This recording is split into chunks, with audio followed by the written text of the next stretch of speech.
Hello mga taxpayers. Kamusta? Alam niyo na ba ang trending sa Pilipinas ngayon? Korupsyon.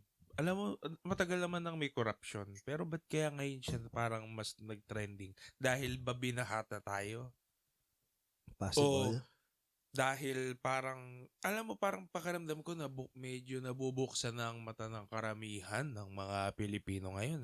Medyo kung magiging futuristic ako, baka maging maganda ang takbo ng mga susunod na halalan. Ako naman, ang take ko doon, hindi naman sa nabubuksan yung mga mata. Sa tingin ko, nagsasawa na, napapagod na. Yung Oo, yung mga tao. Pero syempre, lang yun. Tapos yun na naman din, di ba, iboboto sa Sa susunod. halalan kasi doon Wala yung din. doon yung doon nagkakaalaman ba? Oo. Kaya nga, ang mainam na gawin sa halalan, hindi sinong iboboto, kundi yung guidelines nung... Ano? Oo. Ano yung mga guidelines ng mga tao na masasabi natin na beneficial sa kingdom ni God, yung pamumuhay niya, yung lifestyle. Yun kasi yung dapat nating... Maganda yung sinabi ni Miriam Defensor Santiago The late Miriam Defensor Santiago. Kailangan merong academic excellence, merong moral excellence, at saka merong experience. Di ba? Kasi kung wala yun, nakalimutan, di ko sure yung pangatlo pero kung wala kasi yung tatlo na yun, Academic, academic, moral.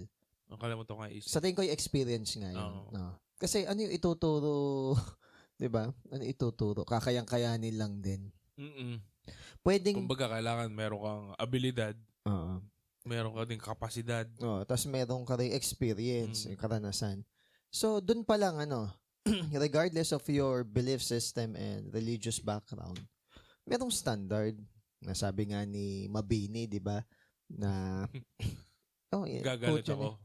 Hindi yung sa, yung pagiging senador. Ano siya? Galit sila. Sino bang Mabini? Apolinario Mabini? Yung pagiging senador kasi, hindi ito yung mismong linya sinabi niya. Para bang bilang senador, ano siya, vocation talaga siya. Hindi ka nakakapag-sideline dyan kasi, siya, commitment talaga siya, parang teacher na, yun na yung buhay mo. Ang iba kasi sa atin, official na, may business pa, tapos kawing-kawing pa yung business. Katulad nga na pag-usapan natin na merong isang mother business, tapos may kawing-kawing na 8, so siya yung business niya. Tapos ang pangalan pa, Saint Matthew. Yung mga, biblical character pa yung pangalan nung iba Pero nadadawit sa mga ganito. Though hindi naman natin kinokondemn nang wala pang final na verdict, pero naniniwala kasi ko somehow minsan pag may usok, may sunog. May apoy. Okay. Saka parang hindi naman kami pinaka-nakakapon, no? Alam namin. Ngayon pala ang mga nababash, yung mga anak. Kasi... Diba? Yung mga sosyalera at social anak ng... ano ba yun? Anak ba ng ano yung B? Mga contractor. Contractor at congressman. Kasi nasa tamang edad na sila, nasa legal na gulang na sila para maunawaan yung mga ganung bagay. Ngayon, bilang delikadesa, official ka ng gobyerno or family member ka ng isang officer ng government, mainam na meron tayong delikadesa at saka yung humility ba, modesty. Ang problem kasi ng society natin, alam na natin, fallen yung world, may corruption sa government, tapos dun sa level ng mga masa, sa level na natin, meron naman tinatawag na pagkakalat o kawalan ng disiplina. Tulad negligence. Tulad ng last time, meron akong may babaeng 40s or 50s na yung edad, ganda-gandahan siya, may dala siyang bag na kaganon. Ngayon, nauna ako sa kanya. Saan niya? Doon sa may crossing na gawin ng Freedom, pas papuntang Mega. May stoplight na doon Okay. Tapos meron na rin yung light para sa pedestrian. Hindi siya nagtaka na nakahinto ako. Lumakad lang siya dire-diretso. So, anong nangyari? Napilitan tuloy huminto ng mga sasakyan. Though, nakastop yung para sa pedestrian at ang naka-ghost masakyan. Yung mga ganun ba simpleng bagay na hindi ka na nga sumusunod minsan kung sa pedestrian lane ka ba dumadaan eh. Yung go and stop man lang eh sumunod. So kung, Parang nasanay na yung tao na ganun eh. oo. Lalo na sa Pinas eh, no? Again, ito na naman. Basura. Ayan. Basura. Ang fina-follow natin, yung mga nagfe-flex ng may mga bag na Louis Vuitton, mga Chanel. Hindi man ako against kung talagang afford mo yun. Bumili ka ng ganon.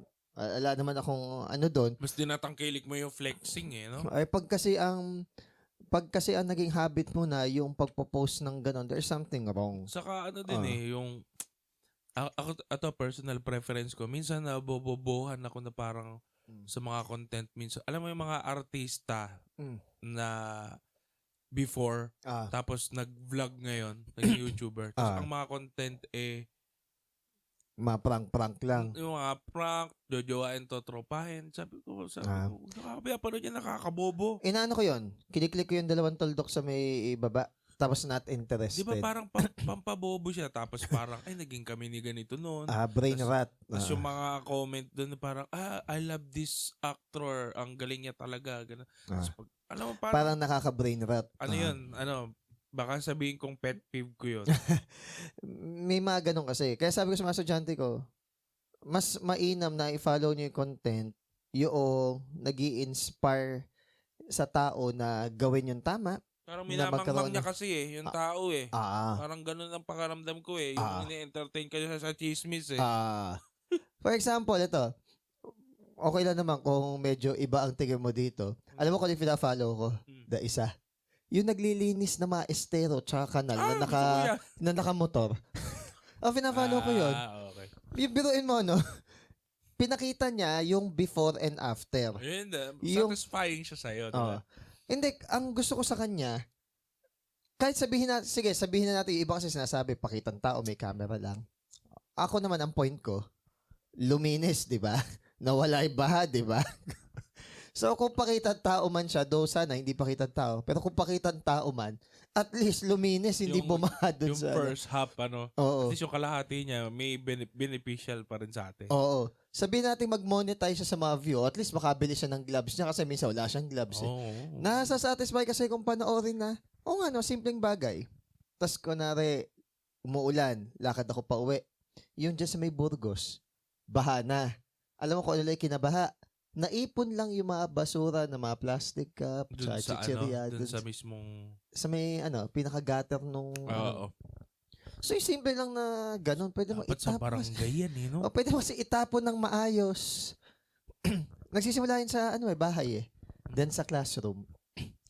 Yung mga maliliit na disiplina, no? Kung sa estudyante, no? Lagi kasi, naging habit ko na bago mag-start yung klase, after mag-pray, pinapupulot ko yung mga basura. Tapos, kunwari, may mga estudyante ba sobrang taas, ayaw na nilang magpulot ng basura? Ala pa naman ako na-encounter na gano'n. Okay. Kasi ang mga hawak ko subject, world religion at saka personal development. Subukan mo sa akin i-attitude yung estado mo sa buhay. Hindi naman gano'n. Sasabihin ko pa lang kung ano yung subject. Alam na niya kung ano yung dapat kalagyan ng pag-uugali So, wala pa naman. Wala pa ako na-encounter na gano'n. Pero may natawa ko minsan kang gano'n. May mga basura kasi sa harap niya. Bababa ito. May basura kasi sa harap nila. Harap na harap nila. Nasa 3rd row sila. Tapos gumanon ako. Ilan to yung daliri ko? Gumanon ako sa harap ng basura. Ilan to daliri ko na to? Tapos natawa sila, bigla lang pinulot yung basura. Hindi, tinatanong ko, ilan ka ko tong daliri ko na to? Tapos natawa sila. Gets na nila ko na ibig ko sabihin. Akala ko kako hindi niya nakikita yung basura sa harap niyo, kaya tinatanong ko kung ilan yung daliri ko. Ginanong ko nakikita naman pala ako. Di pupulutin. Kanino ba kasi yung basura to? So next time, pag magkakalat tayo, dapat isulat natin pangalan natin dun sa basura. Classroom nyo kako to, linisin nyo. Doesn't matter kung sino yung nagkalat. Ngayon naman, kung ikaw na may mahiling magkalat, konting... Nahiya ka naman. So, in short, yung corruption na yan, kaya nakarating yan dyan, it is because... Pangongopya. Sa simula pa lang. Diba? Yung mga nagchat-chat GPT para... Yung mga pangongopya na yan, sir, ano yan? Yung tawag dito, utang na loob system ngayon sa sa Senado, no, sa politika. May mga Pakopehin kita. Mm. Pakopehin mo ako. Parang gano'n. Okay, Okay dito sa subject na to. nung na-try ko kasi yan, Pero nagpa-kopya ako ng dalawa. Nagpakopya ka din, sir, nun? Ng dalawa para makakuha ng isa. Mali pa. Mali pa yung isa. Lugi pa. Mali pa yung isa. So, ang punto ko, kung Lugi. tas yung, hindi meron pang, siguro pangit man yung motivation ko, pero yung academic pride ba na, kunwari tatawagin yung pangalan mo sa stage, tapos sabihin, cum laude, kunwari gano'n ano, tapos biglang may bubulong na estudyante o classmate dun sa may ibaba, sabihin niya, nangungopia lang naman yun sa akin, may. Tapos sabihin pa sa magulang niya na nangungopia lang yung cum laude sa'yo. O, di ba parang nakakahiya na, pero, may mga estudyante. May mga ano ka, sir, ito, ano lang, ito yung mga late night talks eh. May mga parang student ba talaga na matalino sila academic, pero parang bobo sila sa ibang ano, I will not say bobo. mahina. Siguro ang term is hindi nila na-execute o na-apply yung academic excellence nila sa practical Pero setting. alam mo kasi, sa totoo lang, pressure din eh. Kunyari cum laude ka, no? Pressure din na parang kailangan maganda ang trabaho mo kumpara dun sa mga kaklase mo na mas mababa ang grade sa'yo, di ba? Sa mga reunion, di ba? Ay, cum laude yan dati, pero tingnan mo. Diba? Ang sinasabi sa mga estudyante ko, yung with Pressure honors, with high honors, and with highest honor, motivation lang yan para maging disiplinado at galingan. Hindi para hamakin yung ibang tao. Okay? So, kung ang hindi para ipresyo. Kaya nga tinatanong ko sila eh. Kasi nagre-reklamo sila, hirap na hirap daw sila mag-aral, ganyan-ganyan. Tinanong ko sila, kinagawa nyo lang ba yan kasi gusto nyo i-please yung magulang nyo, maging proud yung magulang nyo? O kayo din? Ano motivation mo nun na nag-aaral ka? Mahirap kasi kami. Hindi kami well off nun eh. Kumbaga katamtaman lang kami. Tapos yung mga nagva-valedictorian kasi sa school namin, somehow, kilalang pamilya. So ano, parang meron kang mission na kami naman. Ganun. Parang hindi. Meron akong happiness na ma-achieve ko isang bagay. May pagka-achiever kasi ako nung time na yun eh. Para ba, sige, targetin natin ito. Ayun, ganun lang. Ako talaga, no? Iba talaga eh, no? Pero yun napansin ko sa akin eh. Parang, pangit kasi. Parang, gusto kong pakiramdam yung ang ganda at ang taas ng na-achieve ko. Okay. With minimal effort. Hindi pwede. Parang yun yung gusto kong na-achieve. Inano ko lang yan. Parang gano'n. Sa akin naman insult yun. Insult sa akin yun. Gusto ko yung binigay ko yung best ko, pero na-achieve ko yung gusto ko. Parang sa akin naman, insult yung minimal effort ko tapos ma-achieve ko to. Bababa yung tingin ko sa parang ini-insulto ko yung sarili ko pag ganun, tapos ini-insulto ko rin yung institution pag ganun. Yun yung tingin ko. Yun. Ewan ko, ba't kaya, kahit saan yun, kahit sa mga laro, hindi ko naman sineryoso. Kaya ko lang may mga estudyante ko na nagyayabang. Sir, stock knowledge lang, hindi ako nag-review eh. Yun naman ang mahirap. Ito sagot ko. You see, kung nag-review ka pa, na perfect mo sana. Tsaka sana yung stock knowledge nyo, hindi stock na STOCK lang. Na-stock. Ang nangyari kasi sa inyo, STUCK, na stock ka ko yung knowledge nyo. Yung pagre-review ka ako, pagiging responsable yun. Nung college ako, bago tayo mapunta sa... Dito ka, sir. Sige. Bago mapunta sa main dish. Sige dito, konti pa. Yan. Di talaga... Yun nga ang ano ko. Parang minimal lang to. Minimal. Ngayon na lang. Ngayong nag-aaral ako nung social work, ngayon ko parang sinipagan. Ngayon. Dahil nga, ano... Ba't hinihil mo yung childhood mo? Hindi. Nakakaya sa akin magpaparal. Di ba? Akala ko hinihil mo yung childhood mo. Nakakaya sa nagpaparal. Hindi kasi, nabata naman ako, kaya ako nag-aaral ng matino. Dahil sabi ng magulang mo. Yan ang mga competitive na nanay. Ini-stuck sa ulo mo. daycare ka pa lang, no? Mm. Tapos bandang high school, dun medyo parang, ito pala yung kabilang facet ng buhay. Mm. Kaibigan, ibang Ah, klase ng knowledge, ah, hindi sa academic. ah. Parang naano ko dun, parang gusto kong magrebelde sa ganung, Ah. parang iba tong, Kasi panganay ka eh. may ganun Walang daw. nauna sa iyo eh. Mm. Sa akin kasi may naunang pasaway. Mm. So, ibig sabihin, alam ko na yung hindi ko gagawin. So, umbaga, nagkaroon ako ng inverse na guide na, Mm. kasi hindi nakatapos yung nauna sa amin eh. So, umbaga, ako, ang kailangan ko i-avoid, yung Pangalawa ka ganun. ba? Mm. Dahil para ka pala si Ding Dong talaga. Ha? Ding-dong abansado. Ding Dong Dantes dun sa, okay. Why do you... Si Kuya Jordan pangalawa. Ano Kasi yun? sabi ko lang eh, why do you always make me feel that I'm the enemy here? Kasi yung panganay lagi ako. Ah. Kasi, Nung araw naman, sa aming magkapatid, para karamdam ko, lagi na lang si AP yung yun, hindi niya ako mahal. Di ba? Drama okay. ano yun. mm, Kasi, na-realize ko kasi na si AP kasi doon sakitin. Oo. ako naman nasakitin sa amin. So, siya yung parang, ano yun? Yung kay Tony. Sino ba yung sakitin? Si Tony ba? Hindi ko Sa alam. Four Sisters na wedding. Kalimutan Sino ko yun? sino yung... Alam ko si Tony eh. Kaya siya Hindi ba si favorite eh. Shaina? Okay, si Tony. Kaya favorite siya nung ano eh. Mm. Tapos si Bobby yung ano, di Pero ba? siya yung panganay, di ba? Pero Okay. siya yung sakitin. Okay. Well, So, sa ganun, siguro nasa ano lang yan. Nasa maturity lang yan eh. Merong panganay na responsible. Merong pangalawa na mas responsible son sa panganay.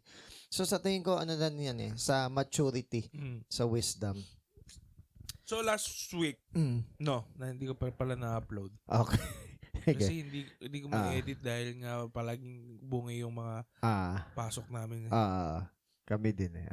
Oo. So, pinag-usapan natin about sa Colossians 2. Natandaan mo pa ba, sir? Pinakilala dito na yung fullness ni God is nagdedwell kay Jesus. Yun, dun pa lang sa term na yung fullness ni God is nagdodwell kay Jesus. Hindi mo pwedeng sabihin na si Jesus is just an ambassador or just an incarnation or manifestation ni God. Ibig sabihin, siya si God mismo. Kasi fullness ni God asa kanya eh. Meron bang fullness tapos hindi Diyos, di ba? Tama. Sa tingin ko, sa atin naman malinaw eh. Alam mo, yung Catholic na belief na Trinity, in a way, nakatulong siya na i-accept natin yung ganong klase ng doktrina. Nung nagka-problema lang, syempre, kinwestiyon niya ng madaming mga relihiyon na tinuring na kulto before. Ngayon kasi accepted eh. Kapag hindi ka Trinitarian eh. Yun nga, madaming uri, di ba? Yes. Merong modes? Modalism. Na nagbabago lang ng mode yung Diyos. Ayun. Oo, yun. So, sige, go. Saan tayo? So, verse 13 to 15. Sige, habang nagbabasa ako akong tubig. Ay, sige. 13 to 15, mga kapatid sa Colossians, no? Dati patay kayo spiritually dahil sa mga kasalanan nyo. At dahil hindi kayo under ng Jewish law. Pero binuhay kayo ng Diyos kasama ni Christ nung pinatawad ng Diyos ang lahat ng mga kasalanan natin. O dito daw, sir, patay ang tayo, no? We are dead. Kinancel niya ang dokumento kung saan nakalista ang mga utang natin, pati yung mga obligasyong kasama nito. Pinawalang bisa niya ang lahat ng iyon nung pinako siya sa krus. Okay. O, 15. At dun sa krus, tinalo ni Christ ang mga espiritong namumuno at may kapangyarihan sa mundo. Pinarada ni Christ in public ang mga ito na parang mga bihag para ipakita na siya ang panalo. Consistency dito si Paul. Kasi sa Ephesians, binabanggit din niya sa Ephesians 2 verse 1 ata yun, na kinonsider tayong patay dahil sa ating mga transgressions. So pag sinabing transgressions or trespasses, ito yung mga kasalanan natin because sumobra tayo or nag-overbounce tayo or lumagpas tayo dun sa limitation na tinakda ng Diyos. Though hindi lang naman yun yung pagkakasala. Even yung tinatawag na iniquity or pagkukulang is considered violation din. Nagkulang o sumobra, violation. So sabi dito, Hindi siya, yun nga yung sin, missing the mark, ano. So sabi dito, we are dead. So kahit humihinga tayo biologically, sa mata ng Diyos, patay tayo spiritually. O yun. Para maintindihan din natin na for the wages of sin is death, na kahit na humihinga ka, patay ka sa Spiritually. paningin ng Diyos spiritually. Yun siguro yung magandang, itatak natin sa isip Oo. natin. Kasi yung iba, Mm. parang may sakit lang daw. Oo. Yun ang, Hindi siya sakit. kaya nga you Oo. must be born again. Oo. Kasi patay ka eh. Oo. Kasi for you to be saved, kailangan mo na ma-born again. Kaya ito yung mahalaga. Si Jesus ay Mm. hindi yan parang aksesorong idadagdag lang daw sa buhay. Oo. Na parang ang mahina ako, kailangan ko lumakas. Katulong Para ko si agimat Jesus. eh, no? Katulong ko si Jesus. Oo. May kulang sa buhay ko, kailangan ko si Jesus. Oo. Hindi daw pala siya ganun. Oo. Kung hindi, si Jesus ang fulfillment. Fullness. Oo. Hindi siya yung parang may missing sa'yo eh. Si Jesus yun. Hindi siya ganun. Diba? Ang nangyari kasi parang ang labas ng ating Panginoong Hesukristo, ang concept natin sa kanya ay utilitarianism. Okay. Para bang utility siya na may pakinabang siya sa atin. Kaya kailangan natin siyang sundin o sambahin kasi nakikinabang tayo sa kanya. Pagka ganun, utility ang tingin mo sa Diyos, hindi Diyos ang Hindi tingin mo Lord, sa no? Diyos, hindi Lord. Yung ganung konsepto, though may benefit tayo kay God, though we must remember our benefits kay God, hindi tayo sumusunod kay God dahil lang nakikinabang tayo. Napakamanggagamit naman. Parang ang pangit naman. Dahil You, nakikinabang ako sa'yo, di ba? Well, sa tao, madaming ganun. Pero hindi yun ang purpose ni God na ituring natin siya na gamit o para gagamitin natin siya. Hindi ganun. Ang purpose natin, bakit natin sinusunod si God is because minahal niya tayo and for reciprocation, Proper mahal din response. natin. Proper response sa Yun. pag-ibig niya. Oo, Ang mahalin pagsunod. din natin. Diba? Na-appreciate mo eh. Yun. Parang mahal ka ng Diyos, mahal mo din ng Diyos. Sa pamamagitan ng pagsunod mo, pinapakita mong mahal mo siya. Oo. Parang yun yung way of expressing your love. Kaya nga minsan nawawala yung spirit ng volunteerism eh. Dahil gusto natin laging ang tanong eh, ano mapapala ko dyan? Ano ang meron sa akin dyan? It is because we are always seeking for self-preservation. Hindi sa Psalms ganun. may ganun eh. Yung volunteerism talaga. Oo. Walang kapalit. Well, siguro, nagsawa yung mga tao kasi madaming gumagamit ng volunteerism. In the guise na pang-aabuso. Ayun. Yun din. Siguro nagsawa yun. Pang-manipulate. Yun din. Lalo na pag simbahan pa yung gumawa. Minsan, napoprofane pa si God na hindi, inaalipin tayo dito sa simbahan na to. Sa imbis na natataas yung Actually, Diyos, merong dati, nung college ako, sobra akong sipag dun sa org ng church, no? Na to the point na talagang lahat ng mga menial ginagawa ko. Sabihin nating magwalis, yung mag-ayos ng upuan. Yung parang, yung hindi naman siya noble. Hindi naman yung parang sikat ka, gano'n. Okay. Parang gano'n. Tapos sinabihan ako ng kaibigan ko na parang inaalipin ka lang yan.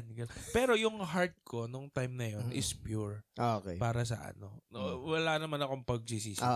Ang gusto ko lang gawing point is may mga taong hindi nakikita Yes. na bakit mo ginagawa yung isang bagay. Yun din yung sinabi ko dun sa group namin nung sa Sunday, Okay. na si Jesus nga ang nag-model. Hinugasan niya ang paa ng mga disciples.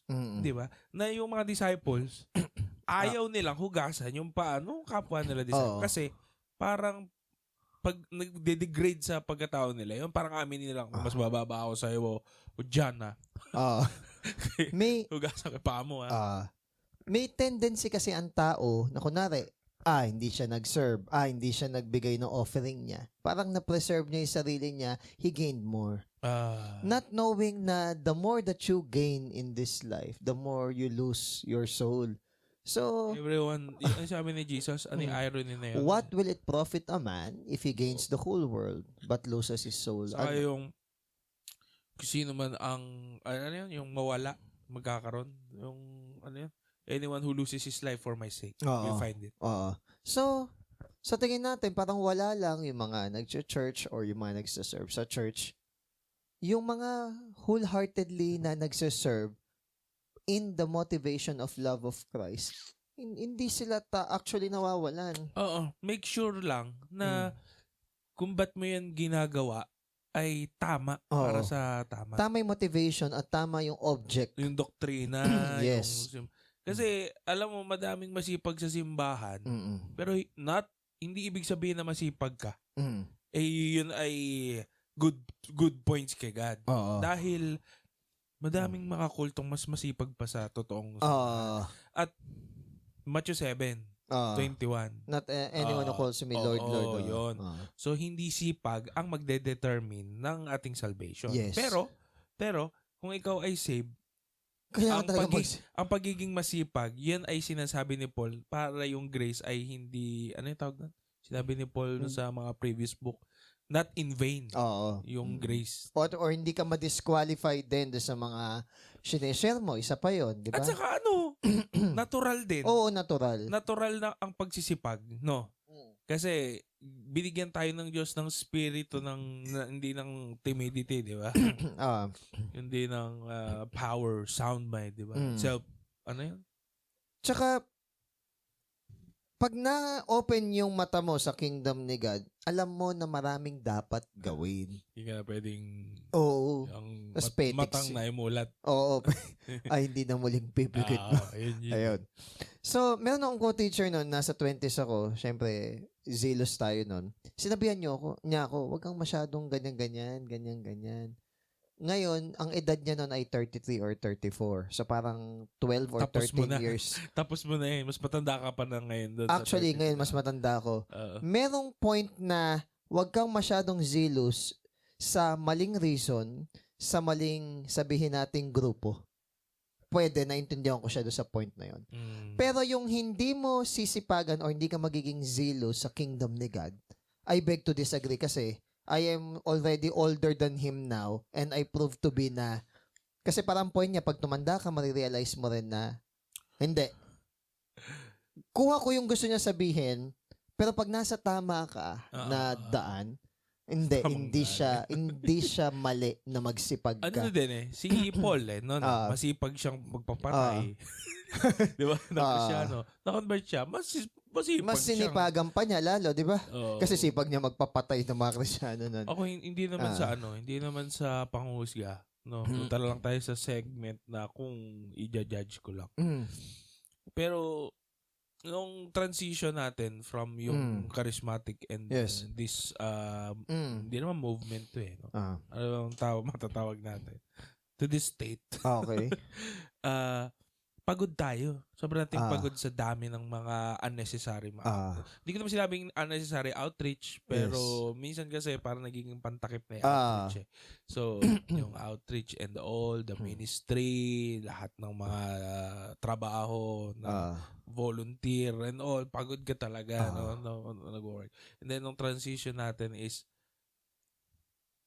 naging tamad naman yung karamihan. So, ang nasa isip ko nun, before, na hindi ko naman bino-voice out, ngayon lang, is, lumipat ba tayo at nagustuhan ba natin paglipat dahil, ay, walang ministry doon?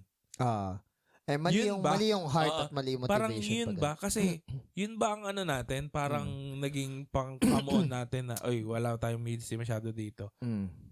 Kasi, pagod sila. Kaya, dito kayo. Parang, dapat nga mas masipag tayo yun nga rin point. Kaya yung parang naging ano namin nung Sunday ni Brian dun sa group. Merge kasi yung group. Merong talagang magandang naidulot minsan yung persecution sa atin noon. Yes. Na kahit i-persecute tayo, tumibay ngayon yung samahan. Yes. So kung ano meron tayo ngayon is buo ngayon nung mga nangyayari before na persecution, pag-meet natin palagi, fellowship natin, pagke-carry ng each other's burden. Yun So, kaya parang ang hirap na niyang i-undo dahil na part na siya ng history ng buhay. No? Kaya yun. Hindi ko naman sinabi na kailangang ma-persecute ng mga bata. In this life, there are many tribulations. Pangako yun ng ating Panginoong Jesus eh. But be of good cheer kasi na-overcome na daw ni Jesus yung world. So, ibig ko sabihin, meron talagang tribulations. Hindi natin totally maiiwasan na dumating yung tribulation sa buhay bilang isang Kristiyano. Pero, hindi tayo nawawalan ng pag-asa. Hindi tayo na di-discourage dun sa mga yun. Parang inorient kasi namin yung mga batang nag-sign up for ministry. Yes. Na itong ministry, ito ginagawa natin dahil to edify Okay. yung church. So, ibig sabihin, to contribute, to Oo. encourage, to sabihin natin na At bilang ginagawa promote, natin yun, ah. inaano natin si God, pinagsisilbihan natin Ah. si God. Dahil hindi mo naman matitimpla si God ng kape, di ba? Ah. Pero matitimplahan mo yung ano mo. So, kinuwento namin lahat din ng mga past na mga ministry na, yung mga ano natin, mga experiences natin. Okay. About sa ministry na kung dati naging burden yung ministry na to, tinanggal. Tinanggal. Oo, dahil hindi siya nakaka-edify. Kung pagmumulan lang ng ano. Tapos merong isa doon na ang nagsabi na so parang gusto niyang sabihin kailangan niyang sipagan para dito sa commitment, ganito, ganyan. Parang ang nasabi ko lang, other way around dapat eh. Parang dahil mahal mo ang brethren. Yes, oo. Kaya mo siya gagawin. Parang natural siya. Yes. Tsaka yung nahihiya ka rin na, kunwari, pag di mo ginawa yung part mo, may magsasuffer. Yun din. May ibang bubuhat. So, kumbaga, tama yun na ang motivation mo, kaya mo ginagawa yun, hindi para ipakitang committed ka, kundi para ma-develop sa'yo yung pag-ibig mo yun din. sa Saka, brethren mo. sinabi ko, ito hindi lakakot. Ang ministry na to, maganda yan nag-sign up kayo. Pero hindi ito dito lang. Tandaan nyo, lahat ng desisyon nyo sa buhay nyo, para sa brethren nyo yan. Kaya pansin mo, nung nagsasuggest yung isang brethren natin na elder, na hindi ba pwede na kung sino yung nakatoka sa ganito, ganyan-ganyan, Nakita mo yung ano doon. sabi ko, no. Nag-sign up sila at nag-volunteer sila na gawin yung bagay na to for that particular purpose kasi gusto nila. Hindi natin sila uutusan o de-designatean o a-appointan na o dapat pati ito. Kasi nawawala yung spirito ng volunteerismo, no? Oo, nawawala kasi yung Ngayon, ako din, ayoko na nag-i-impose ng ganun. Kasi alam ko na yung style nun eh.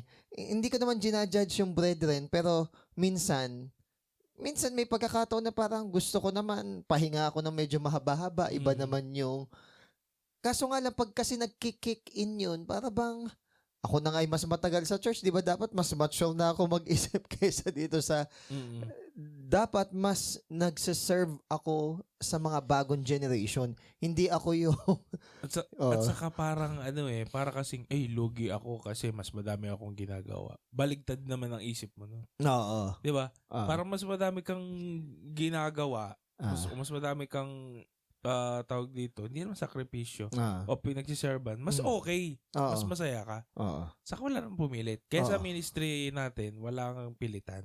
Walang assignment. At walang ako. Ayun, walang ako. Tsaka, maano kasi madidelete kasi pag nagbilangan eh. Diba? Madidelete pag nagbibilangan eh. Nagbilangan ng no? Pag masaya ka naglilingkod. ako. Diba? Yun. Pag masaya ka naglilingkod, di mo kailangan bilangin na ganitong taon na nga ako walang ganun.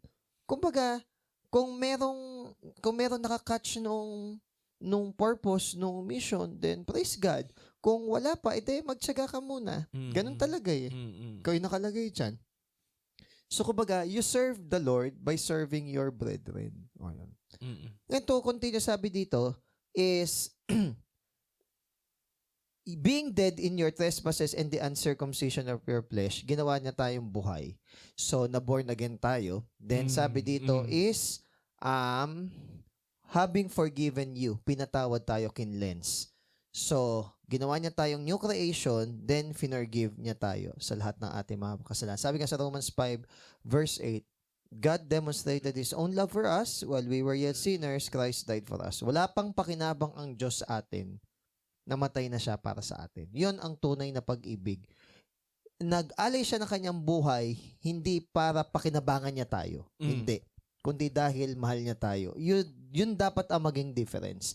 Nag-i-invest ka ng buhay mo sa isang tao, hindi dahil sa gusto mo in return, umani ka doon sa tao na yon na kunwari pag nangihirapan ka o nangailangan ka, meron kang tao na tatakbuhan, hindi. Nag-i-invest ka ng buhay sa tao na yon kasi si God nag-invest ng buhay sa'yo at gusto mo rin na siya makakilala sa Diyos.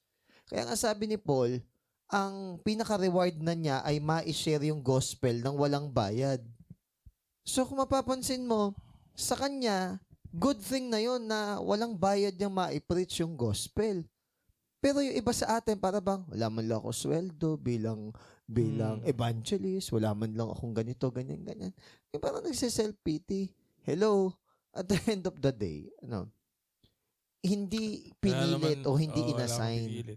Ang siguro kaya minsan nagaganon sa tingin ko, yung parang wala man ako sweldo.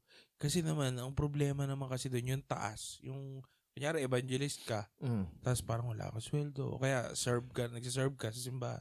Wala man lang appreciate sa akin. Kasi, may nag-expect ng result sa'yo sa taas. Pinipressure ka. Yun siguro, kaya nagkakaroon ng ganon. Pero pag wala namang ganon, kung wala namang ganon, hindi ka naman pinilit, walang pressure. Di ba? Ang problema nga ganon. Kaya minsan nag-self-pity yung tao kasi nga, hindi mo kasi nasweldohan pero nag-expect ka ng resulta. Yun nga. Kaya mas para kang boss. So, kumbaga, parang parang ganito, no pressure, ha? Pero sasabi expectation, Niloloko yung mga estudyante ko, na sumasali sa, sa parang, ang tawag dito, parang, hindi pa klaraan yun, Hindi pa division yun, Basta, para sumali. Basta mga athlete, ganun. Sabi ko ganun. Ay, kasali ka ba? Sige, galingan mo, ha? Huwag kang uuwi dito nang wala kang award, ha? No pressure. Hindi, parang biro lang.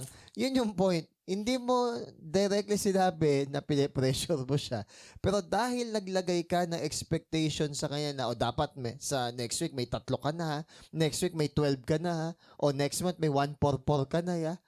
So kapag nilalagyan mo ng ganon, yung tao, para bang, ang gagawin nila ng tao, mag-create ng result. Magiging result-oriented na, hindi na Christ-oriented yung, di ba? Si God ang nagpapa-born again sa tao, hindi ikaw. Tinuturoan natin yung tao magpanggap. Yeah. O di ba yung kinukwento ni Brian, dahil alam niya natatanungin siya, ano yung na-devotion mo? Bago siya pumunta sa church, may kinakabisado na siya. Pero alam niya na hindi alam totoo. Alam niya yung technique, alam niya hindi totoo. Di ba? Yun yung isa sa example na ever learning, pero nade-deny niya yung power ng Holy Spirit. Yun. Not recognizing the truth. Not until na talagang mamulat yung ating mata sa ganung bagay. Ngayon sabi dito, having wiped out the handwriting of requirements that was against us. Yung iba, parang sinasabi, may kaso yung tayo, sin natin. O kaya naman may utang tayo na malaki. O kaya naman tayo ay may pananagutan na dapat harapin o bayaran. Whatever man yun. Ang point is, whatever man yun, yung anything na nagko-condemn at humahamak sa atin, ano sabi? Pinako daw ito. Yes, pinako daw ito sa cross. Kasama yung mga sins natin. Tinupad ni Jesus yung payment and requirement ng lahat ng batas na yun. Hindi kaganda. Mahalaga to, Mahalaga na. Kaya bakit ayaw mong lumapit kay Kristo, no? Kaganda. Baka ayaw. Ewan ko. Gusto mong bayaran? Diba? Parang, tinatanong ko nga Kaya diba ang gusto natin sa libre? Diba? Yun nga yung point ko Kaya, hindi na yung sa gusto mo mabayaran Kasi syempre, gusto na tao libre. Ang tanong ko na is, kaya mo bang bayaran kung shoulderin mo? The audacity naman na kaya mong bayaran. Hindi mo nga kayang bayaran Yun nga. Tingin ko number 1 talaga ng reason para di ka lumapit kay Kristo. Is pride. Kahit na ano pa yan kahit na sabihin natin na hindi, nako-condemn ako, selfishness pa rin pareho kasi yun Whether covert o may overt. May ganong view yun. May ganong view ka sa self-condemnation.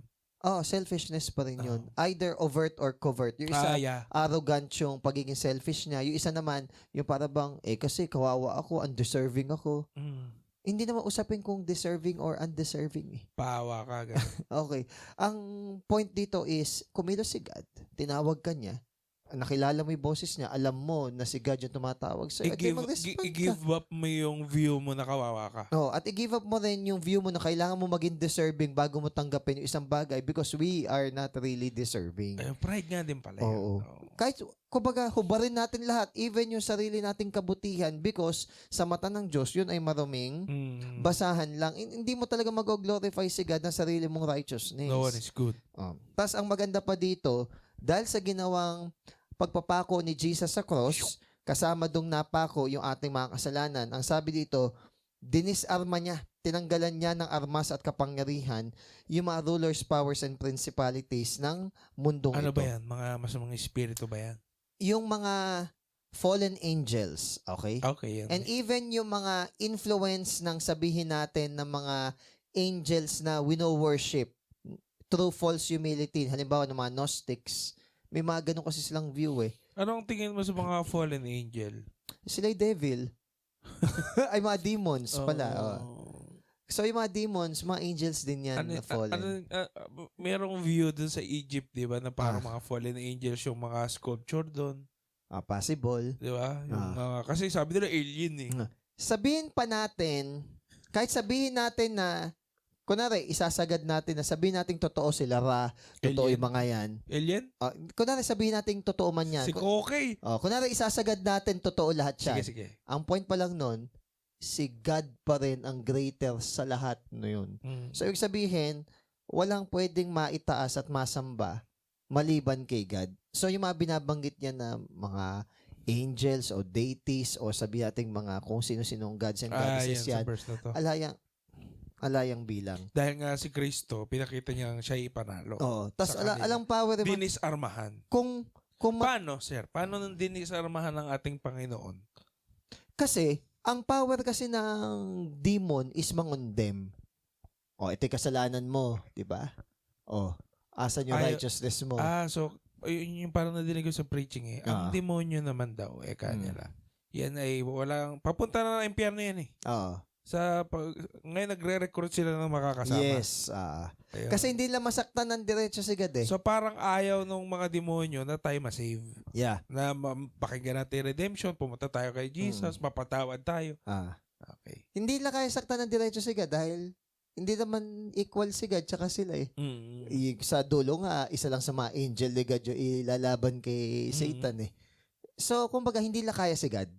So, ang ginagawa nila, sinasaktan nila yung tao kasi yun yung way para masaktan nila si God. Yun. So, sa tao sila gumagante.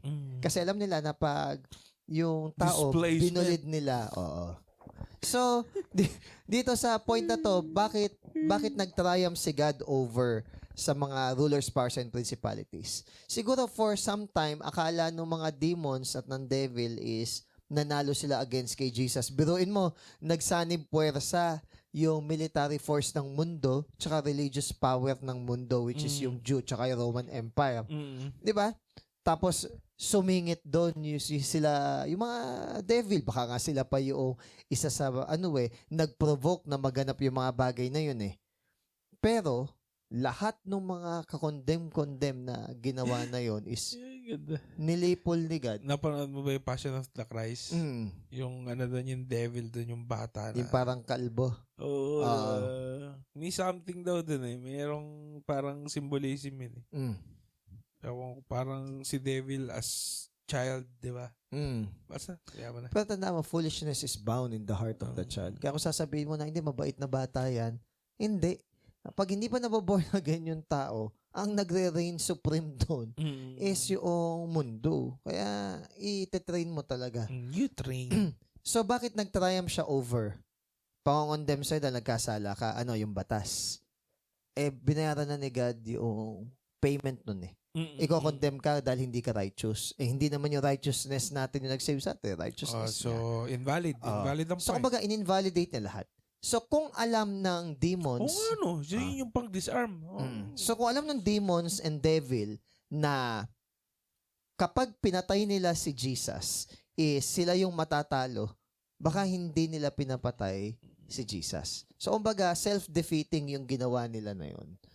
Tsaka sinabi, Naluto sila, no? yeah, tsaka sinabi, our weapon is not carnal, but mighty in pulling down Ay, di ba stronghold. merong ano? Oh. Parang merong Mm. preaching na ang magandang illustration. Mm. Yung parang si Satan as siya yung ano, Yung, panday.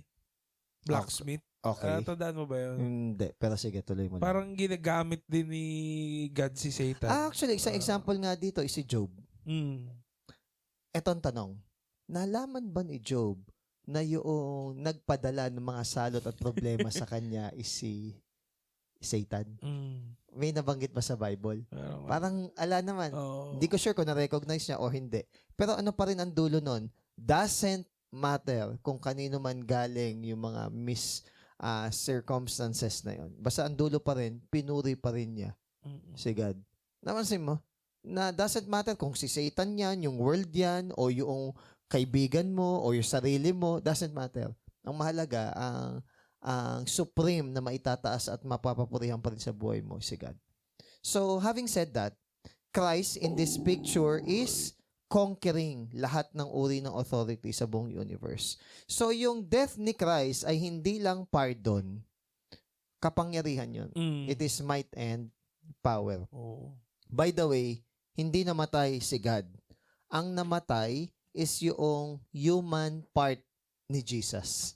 Hindi namatay si God. Kasi kung namatay si God, namatay yung buong universe. So, yung may hawak sa universe. Namatay yung human part ni Jesus. Pero syempre, nag-resurrect uli sa newness of life. So, hindi lang niya kinancel yung pagkakautang natin, nagtagumpay siya against sa enemy.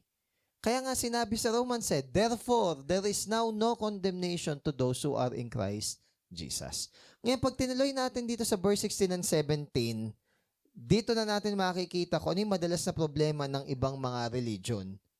Bakit sila sabihin natin na mali or sabihin natin na hindi sumusunod dito sa Colossians? Sige, Sige, 16 to 17 tayo. Ayan na, 16. Kaya naman huwag niyong hayaan na diktahan kayo ng kahit sino tungkol sa pagkain o inumin, mga piyesta, New Moon Festival o sa Sabat. Mga image lang ito ng mga bagay sa future. Okay. Pero makikita kay Christ kung ano yung totoo. May nakalagay dito So, saan nakakonect yun? Nakakonect ito dun sa victory o triumph ni Jesus. So, kunwari, INC, Jehovah's Witnesses, binabawal yung sa pagkain ng dugo, yung mga ganyan-ganyan. Sa Seventh-day Adventist, dapat Baboy. yung Sabado, pagkain tsaka araw. May co-teacher ako, shinare ko yan na yung ala na yung araw, ganyan-ganyan. Kasi ang pride ng Seventh-day Adventist yung araw ng Sabat ito ang linaw yung ginagawa kasi ng ibang religion na bawal kainin to, bawal yan, tapos Branding. dapat ganito yung araw, legalism ang tawag dyan. At ang legalism does not save anyone. Kaya nga sinabi dito, so let no one judge you. Ngayon, kung ikaw nang judge ka dahil minove ng ibang religion dahil linggo yung misa nila, o nang judge ka dahil kumakain sila ng baboy, o nang judge ka kasi hindi ka dapat kumain ng baboy, o hindi ka ganito, nagkakasala ka. Nagkakasala ka saan? Sa grace ni God. Why? Binuhos ni God yung grace niya na hindi na magiging issue itong food tsaka araw. Sabi pa nga dito, or regarding festival diktahan. Kaya nga. So, kaya ko na rin, meron akong kausap na ganito, tapos nakakulong pa rin sila sa mindset na, dapat ang Sabat, ganitong araw.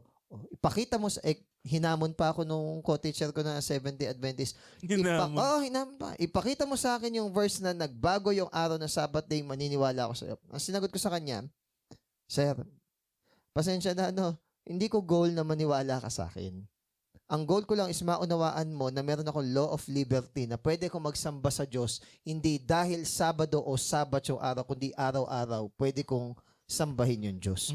Kung nakakulong lang ako sa isang araw, hindi totoong pagsamba yun. Kaya may sinabi na kung sa isang tao na to, itong araw na to is mahalaga, pero sa tao na to, araw-araw ay mahalaga, then pareho nilang pinupuri Diyos. Pero yung i-impose mo na dapat ganito yung araw, dapat hindi kinakain o dapat kinakain ito, legalism ang tawag doon. So sabi Mag-ingat nito, tayo doon. no one judge you. Ngayon, bakit Kasi sinabi ang dito? problema kasi na nakikita ko dyan, sir, ang tendency talaga maghusgahan tayo Oo. kapag may legalismo. Oo. Kasi bantayan yan eh. Oo, bantayan yun eh. O bakit wala ka? Okay, but... Alam mo ba't kailangan magbantayan? Alam silang member eh, nagre-recruit eh.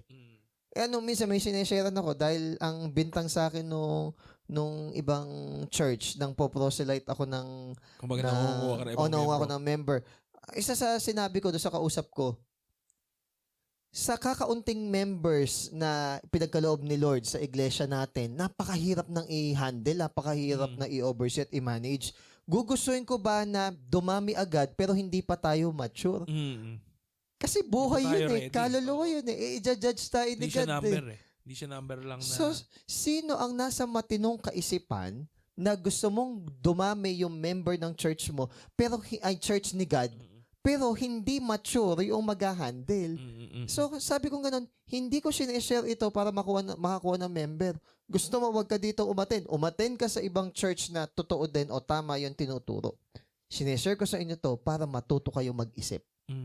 Dahil marami ang mga uma-attend sa church, hindi naturuan kung paano mag-isip. Kung ano lang sinabi nung elder o nung leader, hindi nila inaaral kung ano yung sinasabi. Walang autonomy. Yun. Kaya nung may nagtanong sa akin, kasi parang ang pinoproject ng INC, though yung iba sinasabi, hindi naman nila diretso sinasabi na pag hindi member ng INC, hindi maliligtas. Pero yun na yun. Ano? Ang tinatanong ko is, bago ba ako natatag yung INC, is ano ang religion ka ako ni Ka Felix Manalo? Dahil sinabi nila, ganito, ganyan, marami daw religion na puntahan. So, napakahina naman ka ako ng Diyos kung sabihin nating totoong church ang Iglesia ni Cristo na hindi naman INC pa si Ka Felix Manalo doon na enlighten siya. Tapos, just because hindi nag-member sa INC yung isang tao, hindi na siya maliligtas. So, para ang hina naman ng Diyos na kailangan yung church ang maging daan. Hindi yung church ang daan. Si Jesus ang daan. Wala pa yung INC noon, kumikilos na yung Diyos. Dahil sabi nila, hindi, dati pa daw meron na INC na kumbaga is naligaw lang yung mga tao at muling pinanunumbalik. Sabi kong ganun, wala. Paano yung era na yun? Di walang ano? Dark Ages ang tawag nila. Sabi kong ganun, napakahina ka ako ng Diyos na sinasabi nyo kung hindi kayang magligtas ng Diyos nung time na yun. At hindi ako naniniwala na ganun ang Diyos na sinasamba ko. Kaya sabi ko, doon pa lang sa point na yun, para bang gine-gatekeep mo yung maliligtas, gusto mo na maging exclusive yung salvation. Exclusive na nga yung salvation kay Jesus eh. Kay Jesus lang eh. Tapos paliliitin mo pa. Kaya, ang masasabi ko lang, kung aral yung tao, modern day Pharisee ang tawag sa mga ganong religion. O hindi nila tatanggapin yun. Ngayon, kunwari, naiintindihan mo yun, masakit yun. Pero ang problema kasi sa iba, tradisyon o ritual lang sa kanila na magsimba. Di ba ang subject ko, world religion, tinatanong ko yung concepts ng religion nila. Meron pa. Ayos, no? Ganda na bagay sa'yo yung subject mo, no? Meron nga, tinatanong ko, ano yung misconception about sa religion mo, INC. May sinasabi siya na yung sa Trinity, ganyan-ganyan. Teka lang, di ba hindi naman kayo naniniwala sa Trinity? Ay, ganun po ba, sir? Sino ba kako INC sa ating dalawa? Ikaw o ako? Ba't mas alam ko kako yung doktrina nyo? Ito yung napatunayan ko. Maraming uma-attend kahit hindi pa alam, INC. hindi naiintindihan. Tradition lang, hindi nila naiintindihan. Pwede yun, sir. Kunyari, yung magulang niya, di ba? INC, umattend lang siya. Di pa niya lubusang naiintindihan. Kaya dapat, it is obligation sa atin na ituro. Deuteronomy chapter 5, magulang naman talaga ang unang nagtuturo ng salita ng Diyos sa mga anak, hindi simbahan. Kaso nga lang, pasintabi po sa ibang nakikinig na magulang, kung yung magulang ay hindi rin naman mature, seryoso at totoo. Ano ituturo mo? Ano ang ituturo nga naman nila? Masakit. Parang gusto mo na, parang ginagawa nilang tutor yung ano. Oo. Para bang ginawa nilang, kunwari, dahil hindi nila maasikaso yung anak nila, dadalhin sa daycare o kaya ilalagak sa palaruan. Do wala namang masama. Pero hindi kasi ganun yun eh. Nagsisimula pa rin ang pagkatuto ng salita ng Diyos sa loob ng tahanan. So kung sa loob pala ng tahanan, hindi na yung Diyos ang naitataas. Walang spiritual na legacy na pinatutungkulan o sinasapamuhay. Do not expect na yung maturity sa spiritual nung anak mo is iaasa mo lang sa simbahan. Yun din, kapag may dinededicate sa binibinyagan. Diba? Hindi naman porkit pinag-pray itong bata na to, lalaki na siya ng ano. Dapat yung magulang well-versed. May estudyante nga ako na ina-invite ko kung gusto niya sumama dun sa fellowship sa Talavera. Hindi siya pinayagan kasi INC yung mga magulang niya. Pero pinapayagan siyang umattend. Ngayon sabi, hindi anak, babalik din tayo sa INC, ibang lokal nga lang. Ngayon, nakaway ba sila? Ganon? Hindi naman. Siguro hindi na sila nag-a-attend before, lamig or whatever reason. Hindi ko naman na tinanong yun. Basta ang point ko lang is, sinagot siya ng anak niya. Bakit kasi hindi nila kayo doon umattend sa amin? Ganon. Sabi ko, hindi talaga sila attends because magkaiba ng doktrina. Kasi sa INC kako, hindi Diyos ang tingin nila sa ating Panginoon Kristo. Doon pa lang, magkaiba na. Pero kunwari is, sabihin natin na sinasabi mo na nasa tamang religion ka, hindi ka na nga masipag eh. Gets mo? Tapos, you would expect na tawag dito, na maniniwala pa yung ibang tao sa'yo na tama yung religion mo. Gets mo yung point? Hindi ka na nga masipag sa religion mo eh. Tapos, share mo pa parang ikaw mismo, hindi ka convinced na tama yung pinaniniwalaan mo eh. Exactly. At base sa lifestyle mo. Base sa lifestyle mo eh. Yun yung punto. Kaya hindi siya nakasagot eh. Though sinabi ng anak niya doon sa kanya eh. Na, ba't nila kasi kayo umatid sa amin? Yun nga yung point. So, sorry po kung may mamagulang na nakikinig. Kayo po ang unang example sa inyong mga anak. Hindi yung simbahan ang una pong may obligasyon doon. Basahin po natin yung Deuteronomy chapter 5. So, sabi dito, bakit yung Jew, ba't yung mga Hudyo, bawal silang kumain ng ganito, ganyan-ganyan? Remember, lahat nun Gentile. Lahat nun talikod sa Diyos. Wala pang pinipili talaga yung Diyos nun, di ba? Wala pang chosen na nation. Ngayon, para maihiwalay at maipakita ng Diyos na iba siya at iba yung bayang pinili niya sa lahat. Distinction. Para magkaroon ng distinction, naglagay siya ng mga cultural, ritual, at saka mga ceremonial na law. Mga shadows and typecast lang yun. Ngayon, nung na-satisfy na ipatak na yung unang grace doon sa nation na yon, parang tubig yan eh. Pagbagsak niya doon sa pinaka-center, kakalat yan eh. So, ginamit lang yung mga Israelita bilang pangunahin na pinagbagsakan. Tsaka kumalat. Nung kumalat na, hindi na ganun ka-relevant yung mga ceremonial at saka mga ritual na law. Kasi naunawaan na nila eh kung ano yung grace eh. Naunawaan na nila kung sino si God eh. So, hindi na kailangan ng masyadong distinction pagdating sa ritual and ceremony. Nag-iba na ang panahon. Oo. Saan na kailangan ng distinction? Sa uri ng pamumuhay. Hindi na sa ritual and ceremony. Dahil lifestyle. Lalong-lalo na sa mundo natin na sineselebrate yung individuality. Merong, kunwari, sa ibang lugar, ganito yung culture niya, sa ibang lugar, culture niya, lahat na magkakaiba. Paano mo sasabing ito kay God, ito hindi? Lahat magkakaiba. Di ba? Ngayon, ang magiging pagkakakilanlan na natin is iisa tayo ng character in Christ. So, kunwari, ipipilit mo pa rin yung ritual and seremonya. Remember, so let no one judge you. Hindi na yun ang dapat basihan natin. Yan pag may nang-judge sa inyo, pakita nyo. Kaya ang tanong ko halimbawa sa mga ganong churches, sige, sabi niyo bawal to, bawal to, bawal to. Ilan kako ang lahat ng batas na meron sa Biblia na gawin nyo to at bawal? Sasabihin nila, 10, hindi ka ako, 613. Sundin nyo lahat yun. Huwag kayo kakong mamimili. Kasi sinasabi nyo, dapat gawin to. Lulukin nyo lahat. Yun yung sinasabi din sa James 2:10 na ang isang tao na sumusunod sa batas at nagkamali sa isa, guilty siya na sinira niya lahat. Kaya huwag nyo aasahan yung law. So, kumbaga, wag mong i-expect na ang salvation mo is because nasusunod mo yung batas. May ano kasi, may parang favorite lang tayong brand eh. Oo. Na parang, ay kami ito Or lang may- ayaw namin sinusunod. Or may pride sila Mm-mm. na sila ganun, yung Mm. iba hindi. Mm-mm. Hindi, doon mo nga nakikita yung ano yung grace and truth sa buhay ng isang tao eh. So yun lang. So, Oo. sundin nyo lahat. O sundin nyo lahat. Oo. Kung ang niyayabang nyo is yung law, Yung baboy, kunyari, di kumakain. Sundin nyo lahat. sundin nyo lahat. Tulad ng ng... Katulad ng iba, ang ginagawa, tinatanggal lang yung baboy, pero kakainin pa rin pag tinanggal yung baboy dun sa pizza. Anong kalokohan yun? Yung pinagdikitan din nun, pinagprituhan, baboy din. You see, yung absurdity na para lang masabi na hindi ka kumain ng baboy.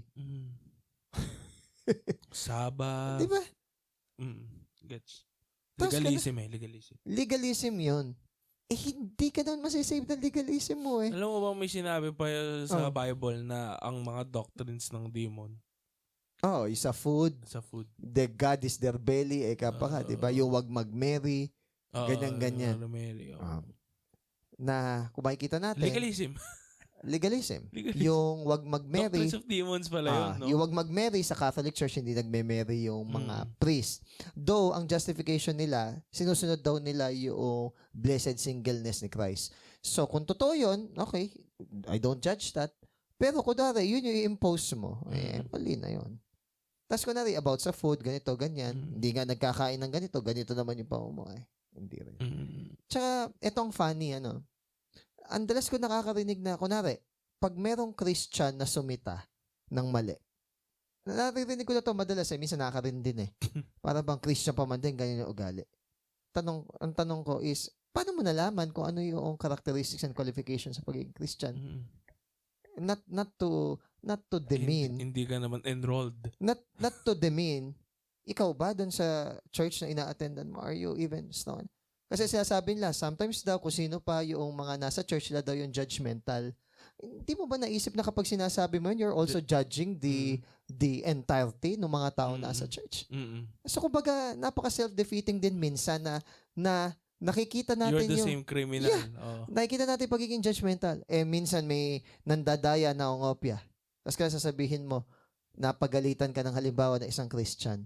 Sabi kong ganon, sige nga, sabi nyo, nanguhusga yung mga Christian. Kayo nga, sarili nyo, tignan nyo nga kung yung pangopet, pandaraya nyo, hindi ka husga-husga. Tapos sasabihin nyo, yung mga tao nasa church, manja-judge. Kayo mismo ang mag-judge sa sarili nyo. Sabi kong ganon. Yung pandaraya nyo baka ako na yan ay hindi ka husga-husga. So sabi kong ganon, maghinay-hinay ka kayo. Dahil madalas na nagsasabi na Kristiyano pa man, hindi ka nga nagsisimba Nung sinabi mo ba na Kristiyano pa man, does it make you more a Christian?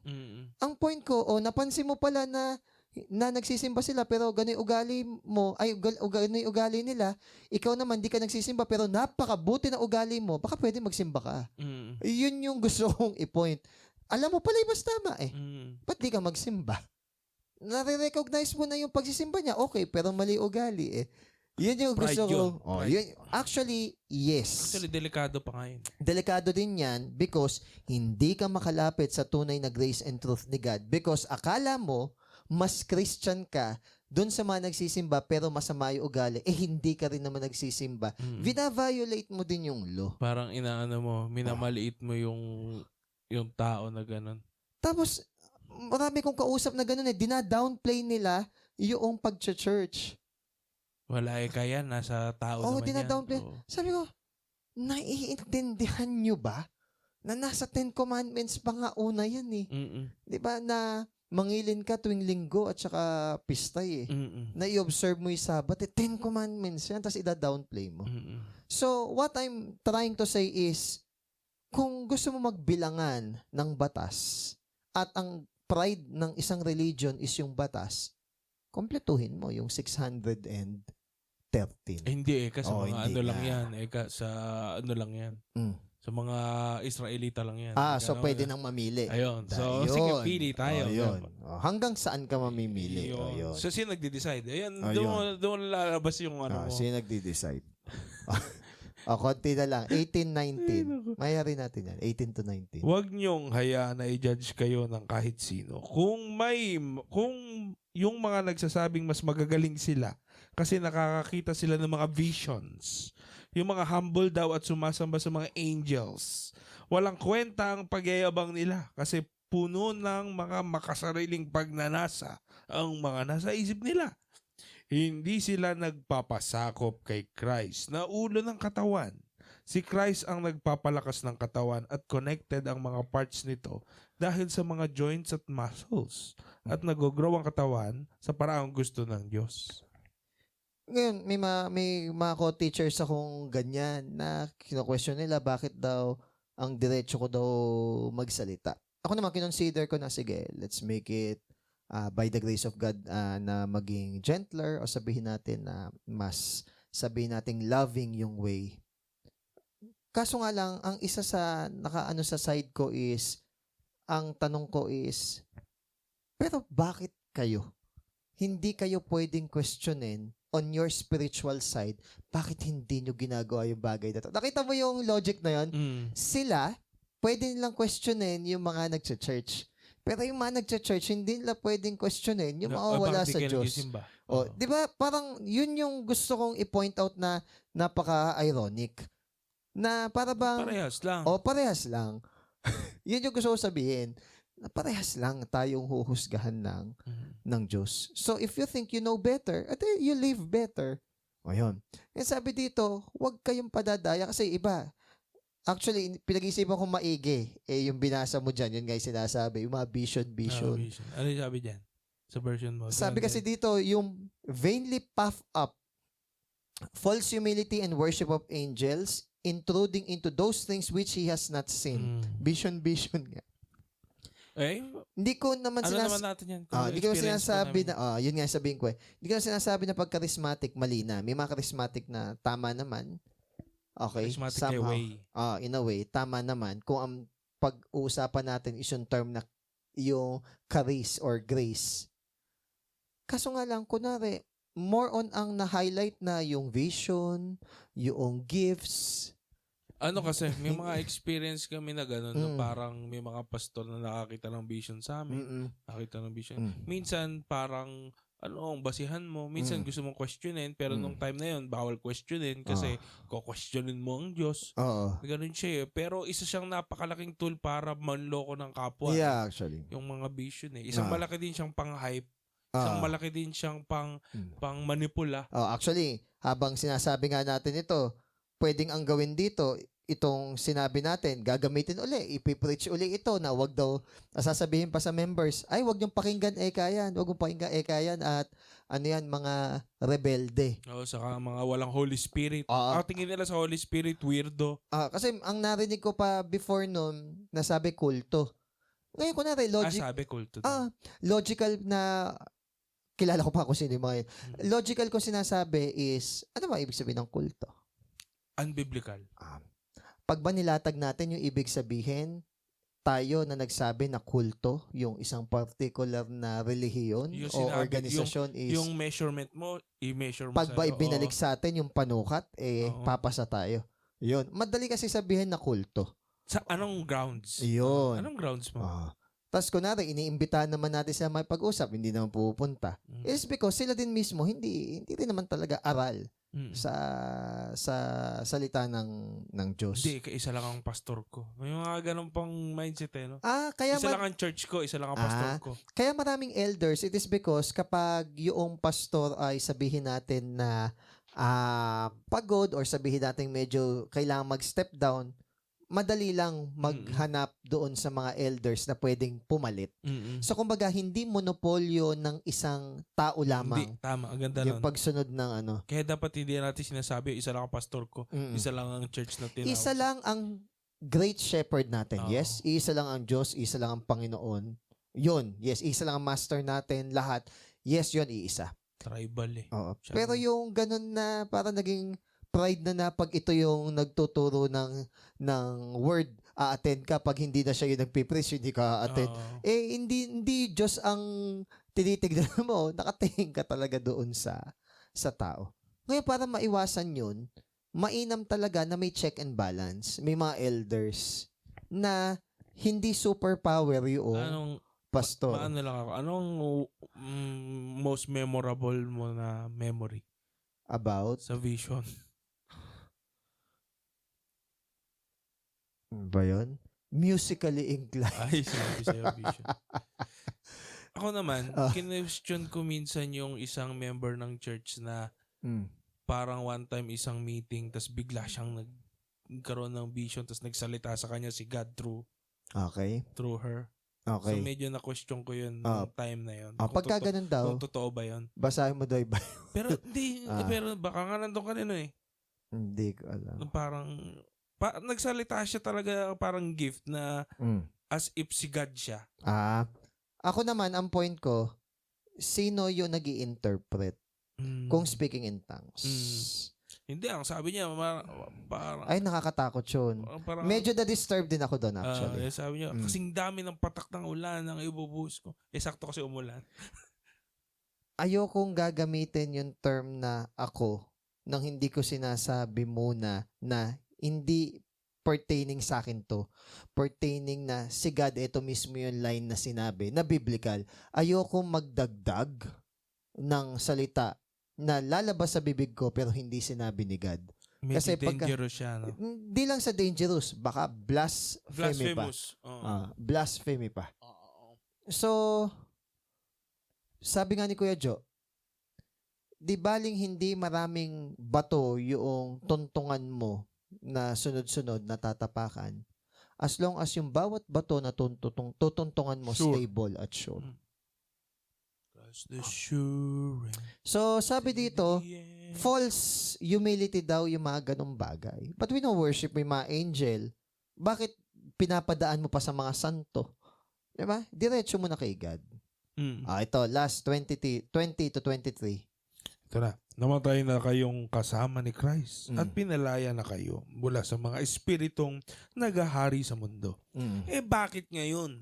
Kung mamuhay kayo, parang taga dito kayo sa mundo. Bakit nyo sinusunod ang mga rules gaya ng huwag mong galawin to, huwag mong tikman yan, huwag mong hawakan. Gawa-gawa lang ng tao ang mga utos sa teachings na yan na tungkol sa mga bagay na nawawalan ng silbi pagkatapos gamitin. Pag sinusunod nyo ang mga utos na ito, parang ang galing ng mga ginagawa nyo. Nagmumukha kayong religious, humble, at kayang pahirapan ang sarili. Pero sa totoo lang, wala talagang epekto yan sa pagkokontrol ng pagnanasa ng katawan. Ayan. Denying para talaga. Asceticism kasi to. Kunwari, yung religion na Buddhism. Sa religion kasi ng Buddhism, pwede ka daw maka-achieve ng enlightenment nang hindi mo kinakailangan ng savior o ng God or ng supernatural forces. Buddha. Yun. So, kumbaga, self-discipline, yung paglakad natin sa tinatawag na Eight Noble Pathfold na pagdidisiplina sa sarili. Kaso nga lang, ang point nun, at the end of the day, pride din kasi yun.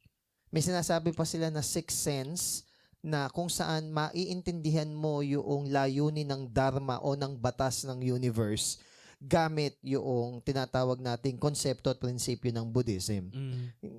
Practical religion daw sila na hindi kailangan ng supernatural God or forces. Wala silang sinasambang Diyos. Yung Okay? Buddhism. Yung Buddhism. Kaya kapag may nakita Si ka, Buddha ba mataba talaga? marami kasing uri ng Buddha. Okay? Merong Buddha na... Budang gala. Hindi. Sa China kasi, may tinatawag na Buday. Si Buday yung mataba na lawlaw yung Chan.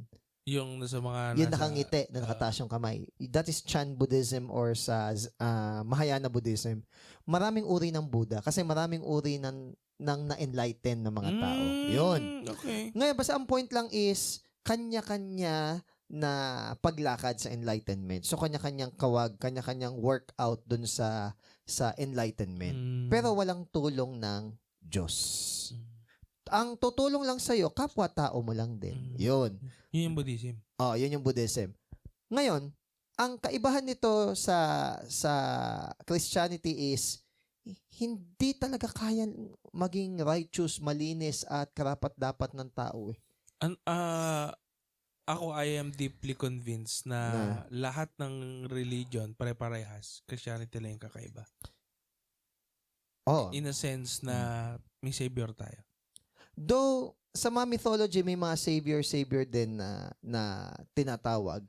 Pero, kumbaga is, yung Christianity lang By kasi, grace. yung merong evident na race na pinili Mm. si God na kaya nilang i-trace yung kaninununuan nila Sa history. para yung Old Testament o yung mga nangyari before, masabi nila na hindi yun kwento, kundi totoong nangyari.